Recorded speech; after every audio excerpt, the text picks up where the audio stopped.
Hello guys, welcome to the channel. ಇವತ್ತೊಂದು chicken recipe ಮಾಡುವ ಅಂತ ಹೇಳಿ ಮ್ಯಾಂಗ್ಳೂರ್ ಸ್ಟೈಲಲ್ಲಿ ಟೈಸನ್ ಕೋಳಿ ಸುಕ್ಕ ಯಾವ ರೀತಿ ಮಾಡೋದು ಅಂತ ಹೇಳಿ ನೋಡುವ. ಇವತ್ತೊಂದು ಬಲ್ಕ್ ಕ್ವಾಂಟಿಟಿ ಮಾಡುವಂಥದ್ದು, ಹಾಗೆ ಒಂದು 3 kg ಅಷ್ಟು ಉಂಟು ಚಿಕನ್. ಇಲ್ಲಿ ಯಾವ ರೀತಿ ಮಾಡೋದು ಅಂತ ಹೇಳಿ ನೋಡುವ ಬನ್ನಿ. ನಾನಿಲ್ಲಿ ಚಿಕನನ್ನು ಕಟ್ ಮಾಡಿ ಎಲ್ಲ ಕ್ಲೀನ್ ಮಾಡಿ ಎಲ್ಲ ಇಟ್ಕೊಂಡಿದ್ದೇನೆ. ಇದರಲ್ಲಿ ಒಟ್ಟು 3 kg ಅಷ್ಟು ಚಿಕನ್ ಉಂಟು. ಈಗ ಇದರಲ್ಲಿ ನಾವು ಸುಕ್ಕ ಮಾಡುವ. ಟೈಸನ್ ಚಿಕನ್ ಅದು ರೆಸಿಪಿ ಎಲ್ಲ ತುಂಬ ಟೇಸ್ಟಿಯಾಗಿ ಬರ್ತದೆ, ಆದರೆ ಇದು ತುಂಬ ಗಟ್ಟಿ ಇರುವಂಥ ಚಿಕನ್, ಬೇಯಲಿಕ್ಕೆಲ್ಲ ಟೈಮ್ ಜಾಸ್ತಿ ಬೇಕಾಗ್ತದೆ. ಹಾಗಾದರೆ ಬನ್ನಿ ಮಸಾಲೆ ಎಷ್ಟೆಷ್ಟು ಬೇಕಂತೇಳಿ ನೋಡಿಕೊಳ್ಳುವ. ನಾನಿಲ್ಲಿ ಉದ್ದ ಮೆಣಸು ಒಂದು 20ರಷ್ಟು ತಗೊಂಡಿದ್ದೇನೆ, ಹಾಗೆ ಗಿಡ್ಡ ಮೆಣಸು ಒಂದು 10ರಷ್ಟು. ನಿಮಗೆ ಖಾರ ಜಾಸ್ತಿ ಬೇಕಂತಿದ್ರೆ ಇನ್ನೂ ತಗೊಳ್ಬೋದು. ಇದ್ರ ಜೊತೆ ಪೆಪ್ಪರ್ ಎಲ್ಲ ಹಾಕಿಕೊಳ್ಬೋದು. ಹಾಗೆ ಸ್ವಲ್ಪ ಚಕ್ಕೆ ಸ್ಪೈಸಸನ್ನು ಹಾಕಿಕೊಂಡಿದ್ದೇನೆ. 3 ಚಮಚದಷ್ಟು ಕೊತ್ತಂಬರಿ ಬೀಜ, ಈ ಚಮಚದಲ್ಲಿ 3 ಚಮಚದಷ್ಟು ಹಾಕಿಕೊಂಡಿದ್ದೇನೆ. 1 ಚಮಚದಷ್ಟು ಜೀರಿಗೆ, ಹಾಗೆ ಒಂದು 10ರಿಂದ 15ರಷ್ಟು ಬೆಳ್ಳುಳ್ಳಿ, ಹಾಗೆ ಸ್ವಲ್ಪ ಮೆಂತೆ ಹಾಕಿದರೆ ಸಾಕಾಗ್ತದೆ. ಅದೇ 1 ಚಮಚದಲ್ಲಿ ಸಾಸಿವೆ ಕೂಡ 1 ಚಮಚದಷ್ಟು, ಒಂದು 3 ತುಂಡಿನಷ್ಟು ಹುಳಿಯನ್ನು ಹಾಕಿಕೊಂಡಿದ್ದೇನೆ ಇಲ್ಲಿ. ಇದೆಲ್ಲವನ್ನೀಗ ನಾವು ಪೇಸ್ಟ್ ಮಾಡಿಕೊಳ್ಬೇಕು. ಹಾಗೆ ಅದರ ಜೊತೆ ಪೇಸ್ಟ್ ಮಾಡಿಕೊಳ್ಳುವಾಗ ಒಂದು ಸಣ್ಣ ಪೀಸ್ನಷ್ಟು ಈರುಳ್ಳಿಯನ್ನು ಸಹ ಹಾಕಿಕೊಳ್ತಿದ್ದೇನೆ. ನೀವು ಹಸಿ ಮಸಾಲೆಯನ್ನೇ ತೆಗೆದಿಟ್ಟಿದ್ದೀರಿ ಅಂತಾದರೆ ಅದನ್ನೊಮ್ಮೆ ಡ್ರೈ ಆಗಿ ಫ್ರೈ ಮಾಡಿಕೊಳ್ಬೇಕು. ಲೈಟಾಗಿ ಫ್ರೈ ಮಾಡಿಕೊಂಡ್ರೆ ಸಾಕಾಗ್ತದೆ. ನಾನಿಲ್ಲೆಲ್ಲ ಫ್ರೈ ಮಾಡಿ ಇಟ್ಕೊಂಡಿದ್ದೇನೆ. ಹಸಿ ಮಸಾಲೆಯನ್ನೆಲ್ಲ ನಾನ್ ವೆಜ್ ರೆಸಿಪಿಗೆ ಹಾಕಿದರೆ ಟೇಸ್ಟ್ ಅಷ್ಟು ಒಳ್ಳೆಯದಾಗಿ ಬರುವುದಿಲ್ಲ, ಅದಕ್ಕೋಸ್ಕರ ಸ್ವಲ್ಪ ಡ್ರೈ ಆಗಿ ಫ್ರೈ ಮಾಡಿಕೊಳ್ಳುವಂಥದ್ದು. ಮೊದಲು ಈಗ ಮಸಾಲೆಯನ್ನು ರುಬ್ಬಿಟ್ಟುಕೊಳ್ಳುವ. ಹಾಗೆ ರುಬ್ಬಿಟ್ಟುಕೊಳ್ಳುವಾಗಲೇ ಅದಕ್ಕೆ ಈಗ ನಾನಿಲ್ಲಿ 2 ಚಮಚದಷ್ಟು ಅರಿಶಿನ ಪೌಡರನ್ನು ಹಾಕಿಕೊಳ್ತಿದ್ದೇನೆ. ತುಂಬ ನೀರಾಗಿ ರುಬ್ಬಿಕೊಳ್ಬಾರ್ದು, ಸ್ವಲ್ಪ ಗಟ್ಟಿ ಗಟ್ಟಿಯಾಗಿ ಇರಬೇಕಿದು. ನಾನಿಲ್ಲಿ 3 ದೊಡ್ಡ ಸೈಜಿನ ಈರುಳ್ಳಿ ತಗೊಂಡಿದ್ದೇನೆ. ಹಾಗೆ 1 ತುಂಡಿನಷ್ಟು ಶುಂಠಿ, ಅದನ್ನು ಸಣ್ಣದಾಗಿ ಕಟ್ ಮಾಡಿ ಇಟ್ಕೊಂಡಿದ್ದೇನೆ.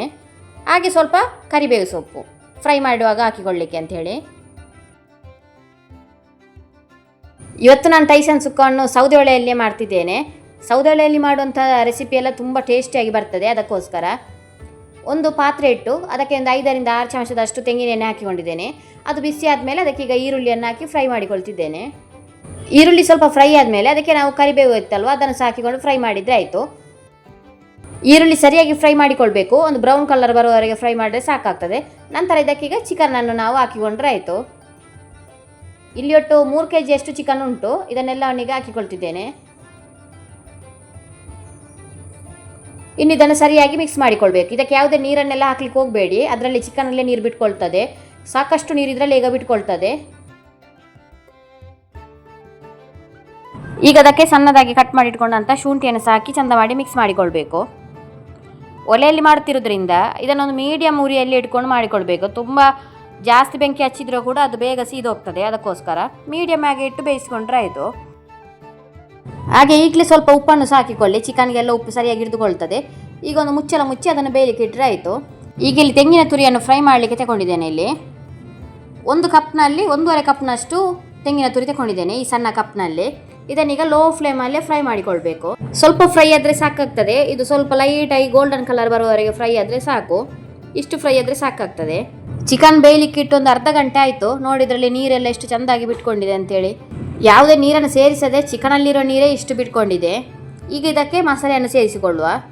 ಈ ಮಸಾಲೆಯಲ್ಲೇ ಇನ್ನೊಂದು ಅರ್ಧ ಗಂಟೆಯಷ್ಟು ಹೊತ್ತು ಚಿಕನ್ ಬೇಯಬೇಕು. ಆಗ ಎಲ್ಲ ಮಸಾಲೆ ಉಪ್ಪು ಎಲ್ಲ ಸರಿಯಾಗಿ ಅದಕ್ಕೆ ಹಿಡಿದುಕೊಳ್ತದೆ. ಅದಕ್ಕೋಸ್ಕರ ಈಗಲೇ ಮಸಾಲೆಯನ್ನು ಹಾಕಿಕೊಳ್ಳೋದು.